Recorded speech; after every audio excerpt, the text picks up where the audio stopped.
An epidemic is in town. Many have died and have been buried. Many are yet to die. Oh, the children are dying rampantly for this disease of AIDS. Many children are dying. It's a real havoc. So many youths have died. It's alarming. Do is worse.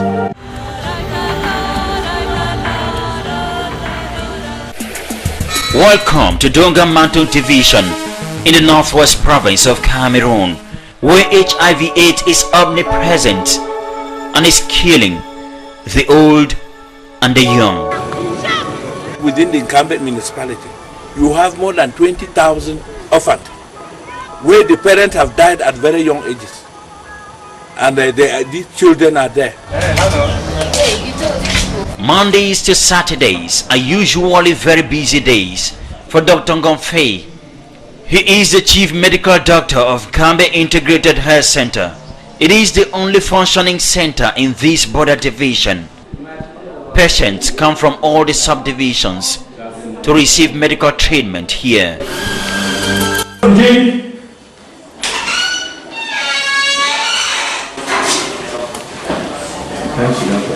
Today, like every day, Dr. Gonfei has received another patient.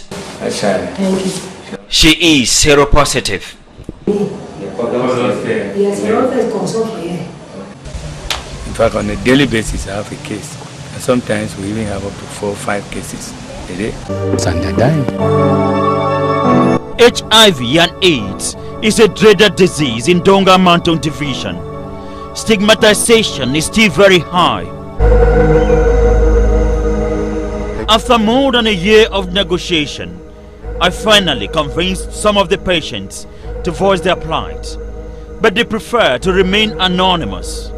The names of the patients in this report are not real.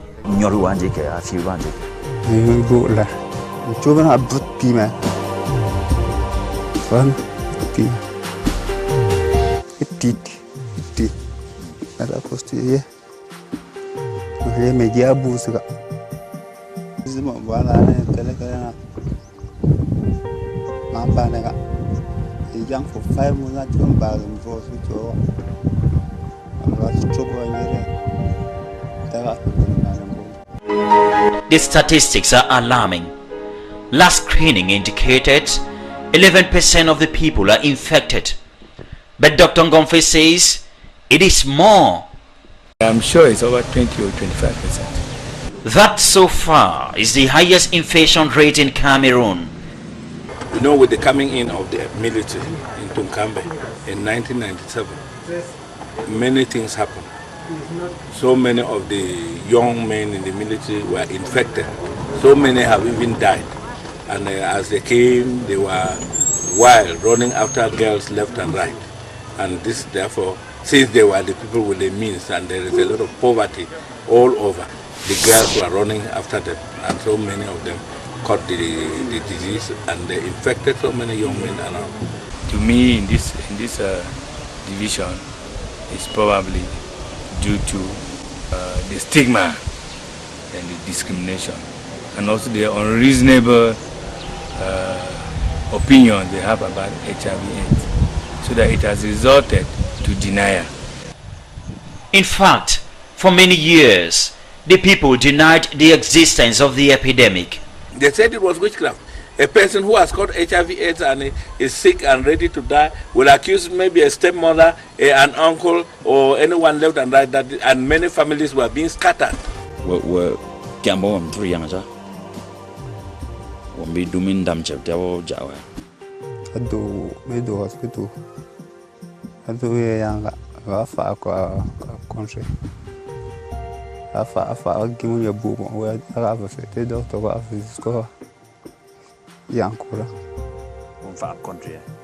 Yes.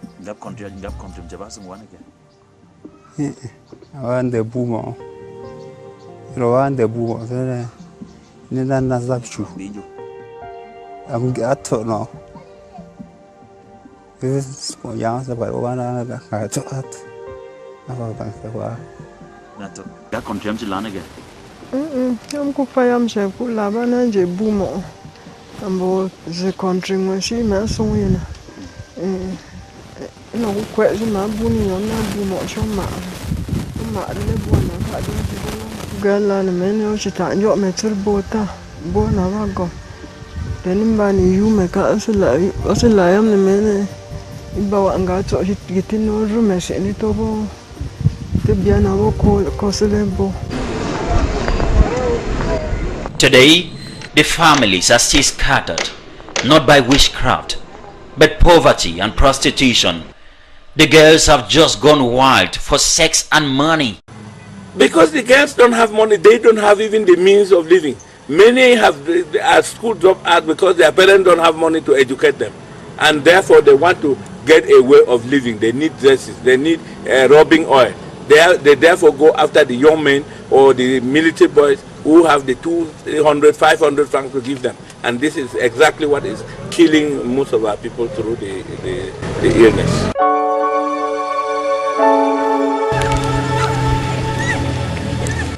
Poverty is a real problem here. Their major source of income is farming, but the money obtained is hardly enough to provide the needs of the entire family. There are no industries. Unemployment rate is very, very high. Many young people have left the region. Some think that big towns are where they can go and get rich. But some of them, when they get to big towns, they become prostitutes and they become carefree. Consequently, they get contaminated there. And when their condition of health is not bearable there, they are brought home. And in most cases, some of them who come for terminal ends. Whereas those who discover faster come and we take care of them at our level. And I have some who are already improving. Well, emphatically told people that let us be very careful about those who come with illnesses from towns, because that is exactly where it is easy to get contaminated. I am moving now to one of the villages where the spread of the virus is said to be very, very fast. I want to get the reaction of the people and to know what they are doing to prevent the spread of the disease. I'm talking about Tabikin village, one of the largest and most populated village in this part of the country.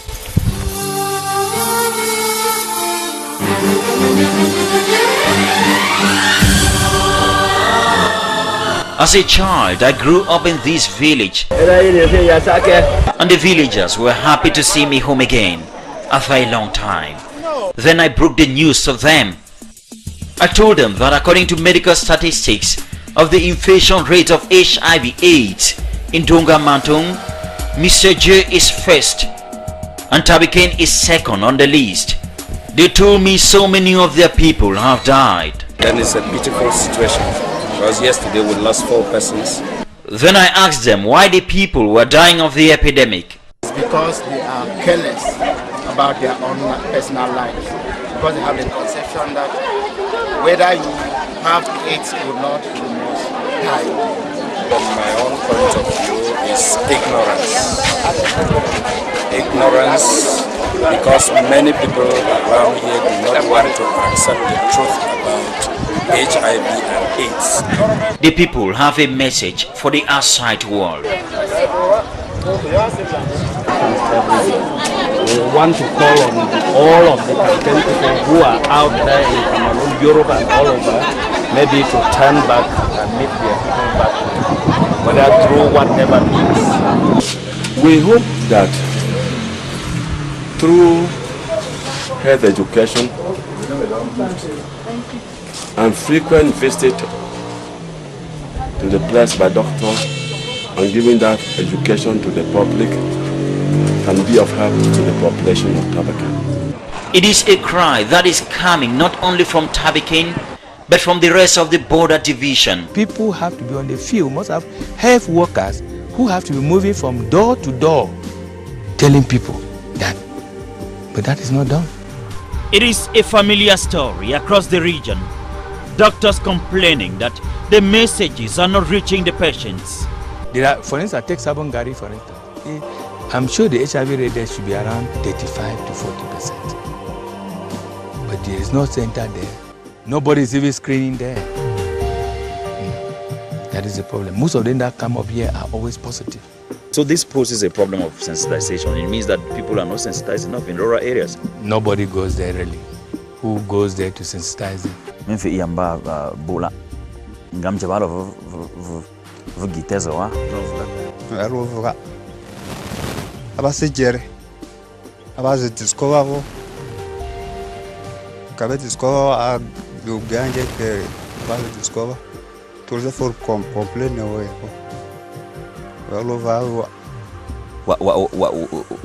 usually getting antiretroviral drugs.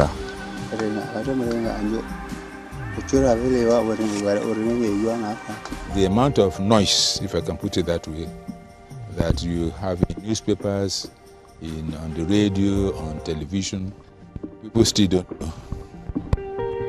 And most authorities imagine that they know. Because I myself imagine that most people know. It's a serious problem.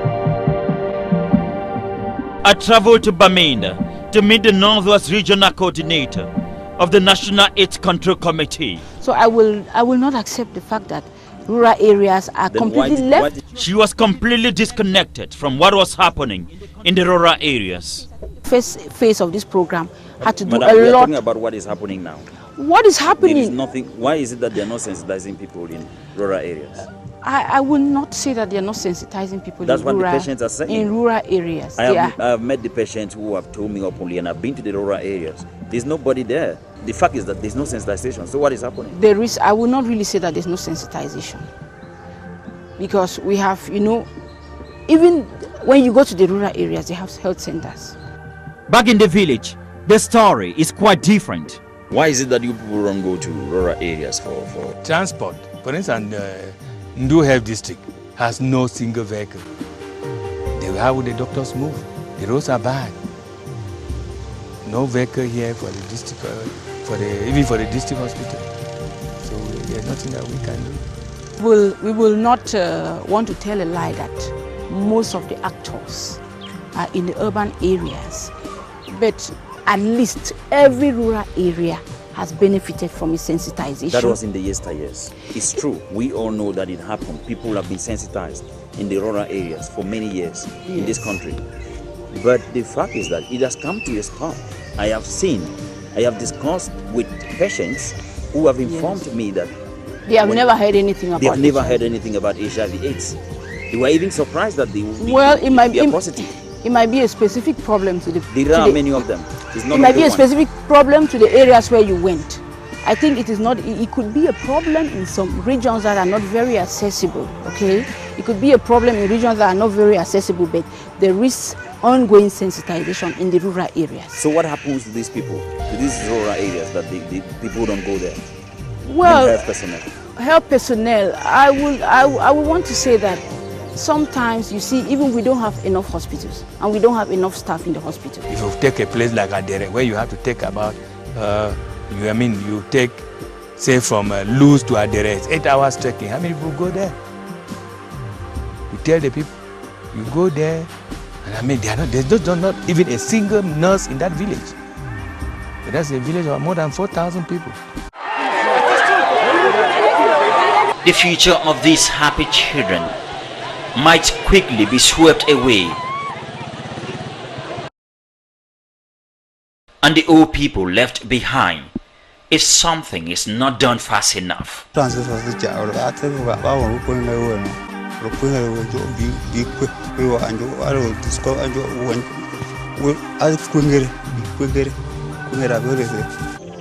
the ministry could mobilize funds to get these people back on the rail so that they can work, so that they can give us the usual assistance they have been giving, is going to be very good for us. The message for my people is that HIV/AIDS is real. Let them discover that going out just to get 200 or 500 from a young man and to become sick and carry the sickness to your brother left and right is the whole thing that is killing people. That actually it is not witchcraft. It is what people have been able to make, and that illness called HIV/AIDS is there and is the main thing killing the population.